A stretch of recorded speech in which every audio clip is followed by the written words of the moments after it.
percaya atau tidak, ternyata butuh bertahun-tahun loh agar tanah ini bisa diolah menjadi tanah yang organik.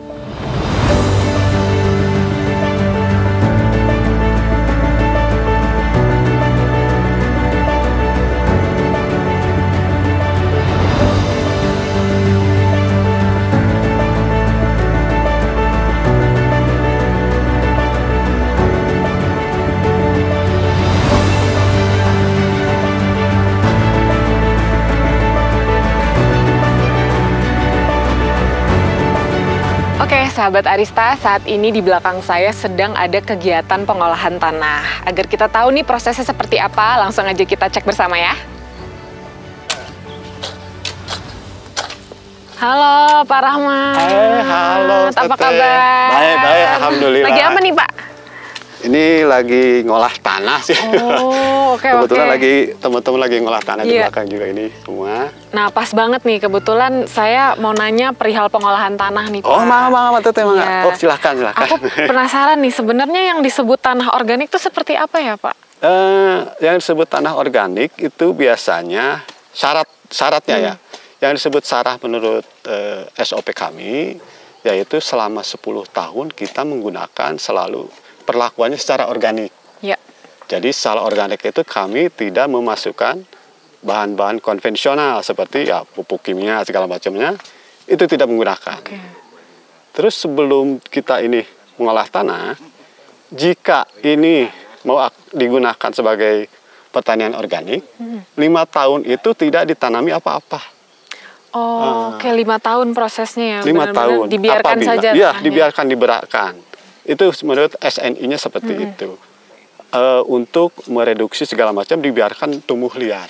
Oke.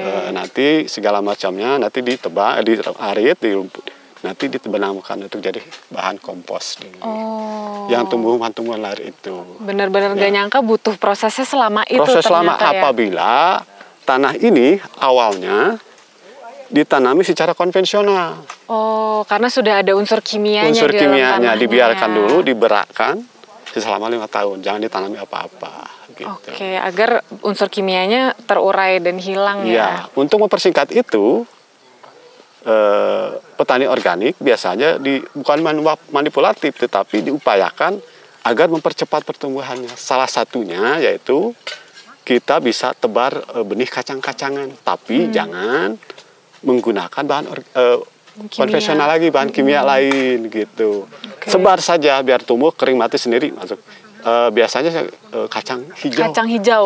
Kacang hijau biasanya. Bisa mempercepat mungkin dari 5 tahun bisa jadi 2,5 tahun, 2,5 tahun bisa, ya begitu. Itu bisa ditoleransi. Tapi belum semua itu kategori organik. Oh, belum? Belum. Itu hanya mempercepat prosesnya saja.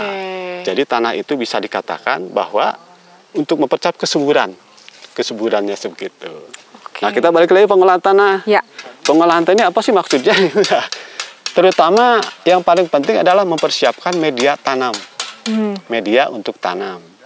Yang keduanya untuk memperbaiki sifat tanahnya tersebut. Jadi kalau misalkan tanah yang sudah diolah, sudah ditanam, kita olah, kita memperbaiki satu aerase. Aerase itu perputaran udara dalam tanah. Keduanya untuk menciptakan tanah ini biar gembur. Ya. Untuk memperlebar akar tanaman. Salah satunya caranya dengan mencangkulnya dicangkul, dibalikan. Lebih itulah. Jadi dicangkul, dibalikan untuk memperbaiki salah satunya aerase tanah. Yang keduanya porositas tanah. Porositas itu daya serap tanah terhadap datangnya curah hujan atau air siraman. Dia menyerapnya lebih cepat. Yang intinya sih untuk mempersiapkan tanah ini disiap untuk tanam. Begitu. Tujuan pengolahan tanah itu salah satunya itu tadi. Menyuburkan, merubah sifat tanah. Jadi dari asalnya flat, keras, digemburkan seperti ini untuk bisa ditanami. Tanaman yang kita akan maksud tanam di sini. Kan saya ini masih belajar nih ya Pak Rahmat. Saya belum tahu nih sebenarnya tanah yang subur itu indikatornya seperti apa. Kalau di sini sih saya melihat banyak biota di tanahnya ya, ada cacing, ada serangga lainnya. Apakah itu mungkin termasuk indikator ini tanahnya subur? Salah satunya itu. apabila kita memerlukan secara organik, biasanya ada banyak biota-biota yang terlindungi lah seperti itu. Salah satunya adalah cacing tanah seperti ini. Iya, ada Cuma banyak ini saya lihat. cangkul, ya. Iya. ini ada banyak tumbuhan atau biota tanah dalam tanah ini hidup secara normal begitu. Keduanya juga nanti biasanya ada orang-orang tanah biasanya, tapi di sini alhamdulillah tidak ada karena sudah diolah. Pokoknya kehidupan itu recycling, biota tanahnya sehat, terus tanahnya juga, tanamannya juga sehat. Ini kenapa ada cacing kok nggak dibuang? Ini salah satunya pengurai tanah ini. Menguntungkan ya? Menguntungkan. Ini cacing tanah itu ya mengurai tanah yang biasanya tidak terserap oleh akar tanaman. Unsur yang tidak diserap ini bisa dirubah oleh cacing ini. Kan ada sekarang banyak yang katanya pupuk cacing atau bekas cacing. Nah itu kan hasil uraian daripada cacing. Oh, jadi mereka ada fungsinya ya di sini ya? Ada fungsinya banyak sekali. Salah Iya. satunya itu. Indikator lain, kita bisa mengukur tingkat derajat keasaman tanah. Biasanya itu kita tidak bisa diukur secara langsung atau dicicipin itu nggak bisa. Itu harus pakai alat. Ini kebetulan saya alatnya bawa. Buat mengukur pH-nya berarti ini ya Pak ya? Ini mengukur pH tanah. Power of hydrogen. Atau derajat keasaman tanah gitu. Nah mungkin boleh nih kita langsung lihat nih pH. Ini simple, cuma kita alatnya juga banyak di toko-toko pertanian seperti ini. Ini tinggal tancapkan saja begini sampai habis nih di lapisan tanahnya. Ini berapa nih? Sekitar 6,9 ya. 6,9. Nah, belum saya tanya nih tadi, sebenarnya yang ideal tuh pH-nya berapa ini? Untuk yang ideal untuk tanam itu biasanya yang subur, cocok untuk segala jenis tanaman di antara 6 sampai 7. Wow, pas banget dong ini berarti ya? Ya, cocok. Nah, di antara 6 dan 7 ini udah cukup ideal lah ya? Ideal. Untuk keseluruhan tanaman. Betul. Nah, untuk gimana caranya kalau misalkan ini tanahnya asam atau tanahnya basah, kita bisa menyingkirkan bisa sampai 6 atau 7 begitu. Nah, bisa kita atur itu, Pak? Bisa kita modifikasi. Nah, gimana itu caranya, Pak? Cari kompos. Kita pakai kompos yang kemarin kita buat. Iya, kompos. Yang dari asal bahannya dari ternak domba itu. Nah, itu salah satunya meningkatkan pH tanah atau menurunkan pH tanah untuk bisa mencapai 6 sampai 7. Kita pakai kompos. Nah, sahabat Arista, sekarang di sini sudah ada komposnya ya, Pak? Ya, ada kompos ini. Ya, nanti ini komposnya akan kita tabur di atas tanah yang sudah diolah tadi. Ini langsung aja ditabur ya, Pak? Langsung ditabur aja. Oke, boleh saya coba ya? Oh, boleh, mangga. Cuma ini kan kotoran kompos yang sudah jadi ya, jadi nggak berbau, nggak ada, sudah berubah. Iya, saya bayanginnya akan bau komposnya. Padahal ini isinya ada kotoran ayam, cacahan rumput, sisa-sisa panen, dan juga kotoran domba. Ini bisa diaplikasikan langsung saja. Ini per 1 nanti meter akan kita bisa pakai biasanya 2 kilo per 1 meter itu. Jadi memang prosesnya ditabur aja langsung di atasnya ya. Habis itu ditinggal saja. Nanti kita olah lagi. Ini ada Abah yang biar bisa bantu. Boleh bantu. Wah, Kang laburkan, Bang. Sok mangga. Nah, nanti setelah proses penambahan kompos ini butuh berapa lama sampai bisa ditanam jadi media tanam? Nah, baik.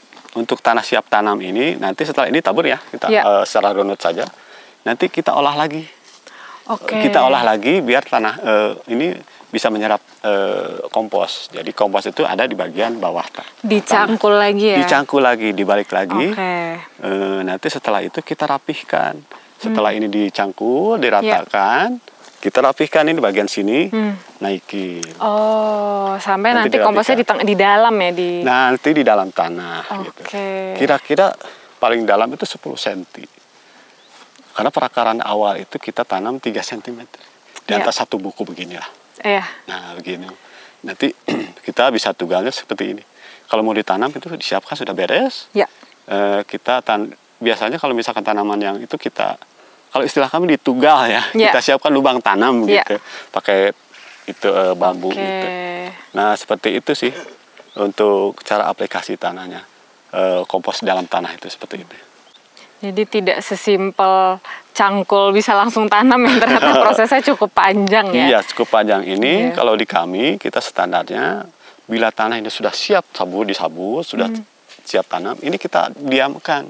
selama 3 hari. 3 hari. Maksudnya apa? Kalau kami sih bilangnya sih, biar bakteri itu mengurai dulu komposnya, biar icip-icip dulu lah begitu. Nanti setelah itu kotorannya sudah diurai oleh bakteri, baru itu yang dimaksud dengan penyerapan hara gitu. Jadi kita kompos langsung dimakan enggak. Jadi diurai lagi oleh bakteri dalam tanah begitu. Setelah diurai oleh bakteri, baru kita bisa dimanfaatkan di tanah tersebut. Begitu. 3 hari biasanya dibiarkan saja.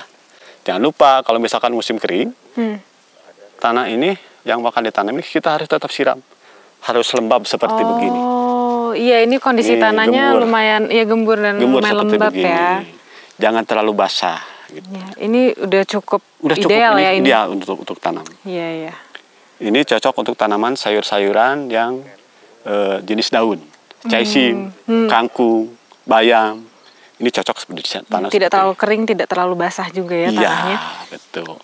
Oke, sahabat Arista, itu tadi pembahasan kita mengenai pengolahan tanah organik. Iya, ternyata betul. prosesnya tuh kompleks dan tidak semudah itu ya, butuh waktu bertahun-tahun agar media tanam ini cocok dan bisa digunakan untuk penanaman tanaman atau tumbuhan organik ya Pak ya? Iya, bisa disebut tanah organik seperti itu. Tanah organik. Panjang, kompleks, dan tidak. Wah, iya.